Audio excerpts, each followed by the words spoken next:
Industry ఈరోజు ఈ cinema ఆయన సినిమానే, ఇది వెంకటేశ్వర స్వామి సినిమా. వెంకటేశ్వర స్వామి లేకపోతే ఈ సినిమా ఉండేది కాదు. ఎందుకంటే ఆయన సినిమానే, ఆయనకి ఆ క్యారెక్టర్ రావడం అనేది నిజంగా అదృష్టం. అది ఆయన ఇచ్చిన బ్లెస్సింగ్స్, వెంకటేశ్వర స్వామి ఇచ్చిన బ్లెస్సింగ్సే ఈరోజు రామప్రసాద్ గారు ఈ సినిమాలో చేయడం. ఈ సినిమాకి ఎంతో వెయిట్ వచ్చింది ఈ సినిమాకి ఆయన ఆయన ఆయన చేయడం అనేది. ఇక మిగతాది ఓకే, నేను లయ అందరూ ఉన్న padding that is okay, no problem. But ఆయన చేయడం అనేది, ఆయన డెడికేటెడ్గా చేయడం అనేది ఈ సినిమాకు ఒక హైలైట్. అది డెఫినెట్గా మీరు థియేటర్లో చూస్తారు. ఇది ఏంటంటే పక్క మిడిల్ క్లాస్ ఫిలిం. ఆ మిడిల్ క్లాస్లో మన అందరూ తెలుసు, అందరం మిడిల్ క్లాస్ నుంచి వచ్చిన వాళ్ళు. ఇందాక ఆలి అన్నట్టుగా అందరూ మిడిల్ క్లాస్ నుంచి వచ్చిన వాళ్ళు. ఇప్పుడు ఈరోజు ఉన్న ప్రతి ధనవంతుడు కూడా అంతకుముందు వాళ్ళ నాన్న కానీ వాళ్ళ తాతలు కానీ వాళ్ళందరూ మిడిల్ క్లాస్ నుంచి వచ్చిన వాళ్ళు అయి ఉంటారు నాకు తెలిసి. సో ఒక మిడిల్ క్లాస్లో కష్టాలు ఎలా ఉంటాయి, పడే బాధలేంటి, అవన్నీ ఒక ఎంటర్టైన్మెంట్ వేలో చెప్పడం అనేది ఒక గొప్ప కళ.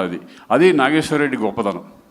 ఎందుకంటే ఇది సీరియస్గా చెప్తే కనుక దాన్ని ఇక్కడ కూడా కష్టాలు ఏంటారా బాబు అనే పద్ధతిలోకి వెళ్ళిపోతాం. బట్ ఇదేంటంటే ఒక ఎంటర్టైన్మెంట్ వేలో ఒక వెంకటేశ్వర స్వామిని అంటే మనం ప్రతి ఒక్కళ్ళు లైఫ్లో కోరుకుంటాం. మన బాధలు వచ్చినప్పుడు ఎవరికి చెప్పుకుంటాం?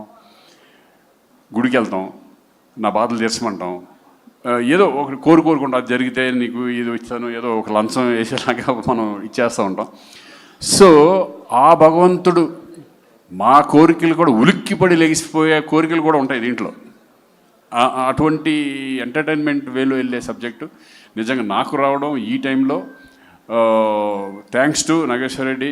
ఎందుకంటే ఆ కథ రాగానే నేను గుర్తుకు రావడం, జీకే గారు అండ్ చందు గారు ప్రొడ్యూసర్స్ శ్రీకాంత్తోనే చేద్దామంటాం. నిజంగా ఈ సబ్జెక్ట్ రావడం కూడా నాకు చాలా లక్ ఈ టైంలో. ఎందుకంటే నేను ఈ టైప్ ఆఫ్ సినిమా చేస్తానో లేదని నాకు తెలియదు. అంటే అంతకుముందు చేసాను, చాలా సినిమాలు చేశాను కానీ, బట్ ఇప్పుడున్న టైంలో ఇటువంటి ఫిలిం నాకు చాలా కొత్తగా అనిపించింది. ఫస్ట్ ఒక 2 రోజులు, ఎన్ని రోజులు అయింది ఈ టైప్ ఆఫ్ సినిమా చేసి, ఈ డైలాగులు చెప్పి ఒక బాడీ లాంగ్వేజ్ కానీ ఇది కానీ అనేది చాలా ఎంజాయ్ చేశాను. ఈ సినిమా చేసినంతసేపు చాలా ఎంజాయ్ చేశాం. అది కాకుండా ఈ సినిమాలో ఉన్న ఆర్టిస్టులు ఎంతమంది, ఒకళ్ళు కాదు ఇది కాదు, ప్రతి ఒక్కళ్ళతో ఇదివరకు నేను స్క్రీన్ షేర్ చేసుకున్న సందర్భాలు ఉన్నాయి.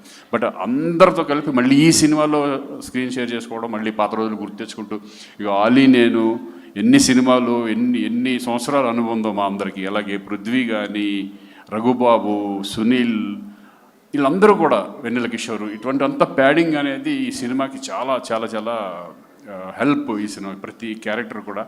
అలాగే నాగేశ్వర రెడ్డి దాంట్లో ఒక గొప్పతనం ఏంటంటే ప్రతి క్యారెక్టర్ను కూడా ఎలివేట్ అవుతుంది. బయటకు వచ్చిన తర్వాత ఆ సినిమాలో ఆ క్యారెక్టర్ హైలైట్ అవుతుంది. అలాగే ధనరాజ్ ఆ క్యారెక్టర్ ఫస్ట్ చూడంగానే నవ్వింది నేనే, నవ్వు వచ్చేసింది నాకు. ఆ డైలాగ్ చెప్పాలంటే ఆయన చూసి ఆయన పర్ఫార్మెన్స్ చూసి నాకు నవ్వు వచ్చేసేది. ఏంటో బాబు ఇది. ఎందుకంటే మనం రామారావు గారిని, కైకాల సత్యనారాయణ గారిని, మోహన్ బాబు గారిని చూసిన తర్వాత నాకు తెలుసు, క్యారెక్టర్ తెలుసు, బట్ చూడగానే నవ్వు వచ్చేసేది నాకు. ఆ డైలాగ్లో కూడా చూడు 2 సార్లు వేసాం దెబ్బ నవ్వి. అంటే ఆ డైలాగులు కూడా అలాగ ఉన్నాయి. షుగర్ వచ్చిన ఎముడని, అది కాకుండా పక్కన దున్నపోతే అలా ఉంది అంటే దానికి కూడా షుగర్ వచ్చింది కాదన్నా, మజిల్ లాస్ అయింది.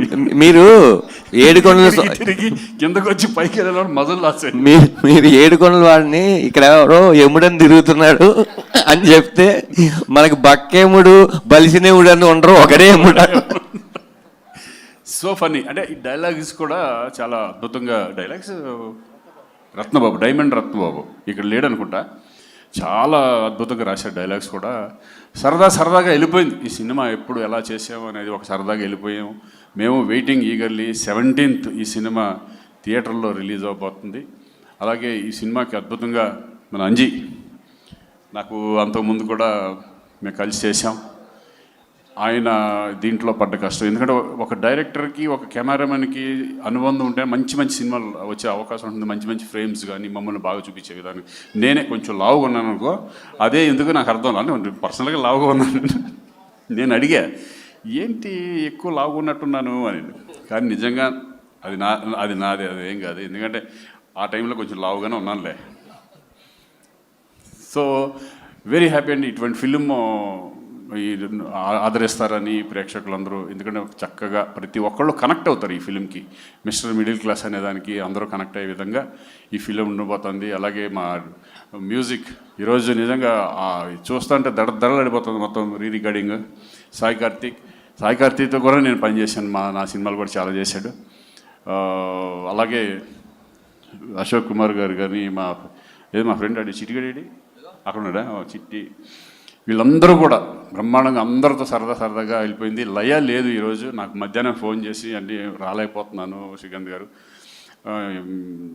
నా తరపున కూడా మీరు చెప్పండి ఇట్లా ప్లీజ్ అని చెప్పేస్తే ఆవిడ కూడా ఈ సినిమాకి చాలా హెల్ప్. అంటే మీ ఇద్దరం చాలా స్వరాభిషేకం తర్వాత, అది నేషనల్ అవార్డ్ ఫిల్మ్, స్వరాభిషేకం తర్వాత మళ్ళీ కాంబినేషన్తో చేయడం లయ ఆఫ్టర్ కమ్ బ్యాక్ పర్ఫెక్ట్గా సూట్ అయింది. అందరి క్యారెక్టర్లు పర్ఫెక్ట్గా సూట్ అయినాయి. అలాగే మెయిన్ ఇంపార్టెంట్ ఏంటంటే ప్రొడ్యూసర్స్. ఈ సినిమా వాళ్ళు లేకపోతే 100% ఈ సినిమా జరిగేది కాదు, నాగేశ్వర రెడ్డికి వచ్చేది కాదు, నాకు వచ్చేది కాదు. 100% వాళ్ళ బ్యాకింగ్, వాళ్ళు ప్రోద్బలంతో ఈ సబ్జెక్ట్ మనం చేస్తున్నాం అనేది గట్టిగా ఉండటం. జీకే గారు, గంగుల కమలాకర్ గారు, అలాగే చందు గారు, ఆయన తిట్టుకున్నా పర్లేదు, నేను చెప్పాల్సిందే. కరీంనగర్ ఆయన అన్న కదా మరి, అంటే ఇంకొక గంగుల కమలాకర్లు ఉన్నారా? ఓహో ఆయన వేరా, సరే ఓకే. ఎనీవే జీకే గారు థ్యాంక్ యూ వెరీ మచ్. ఎందుకంటే మీ ప్యాషన్ మాకు తెలుసు, సినిమా మీద మీకు చాలా, ఏ సీన్ ఎలా ఉండదు మీరే చెప్పేసేవాళ్ళు మాకు. సో ఇంకా మీ ప్రొడక్షన్ దగ్గర నుంచి చందు గారు ఇంకా మంచి సినిమాలు రావాలని నేను మనస్ఫూర్తిగా కోరుకుంటున్నాను. నాగేశ్వర రెడ్డి డెఫినెట్గా హోప్ మనం మళ్ళీ మంచి సినిమాలు చేద్దాం. ముందు మంచి ఎంటర్టైన్మెంట్ మూవీస్ తీసుకురా. డెఫినెట్గా ఆడియన్స్ మంచి సినిమాలు ఎప్పుడు కూడా నాకు నమ్మకం ఏంటంటే ప్రేక్షకులు ఆదరిస్తారు. 100% ఎంటర్టైన్మెంట్ మూవీస్ ఈ మధ్య బాగా తక్కువ ఉన్నాయి కాబట్టి అనిల్ రావుపూడి అంటారు, మళ్ళీ ఒక F2లు, శంకర్ వరప్రసాద్లు, ఈ టైప్లో ఆడియన్స్ ప్రూవ్ చేశారు. ఒక ఎంటర్టైన్మెంట్ మూవీ డెఫినెట్గా మళ్ళీ చూస్తారని నమ్మకం మా అందరికీ ఉంది. Thank you. జూలై 17th ప్రేక్షకులు అందరూ థియేటర్లో చూడాలి, దీన్ని ఆదరించాలని మనం కోరుకుంటున్నాను. Thank you very much. Thank you so much Srikanth గారు.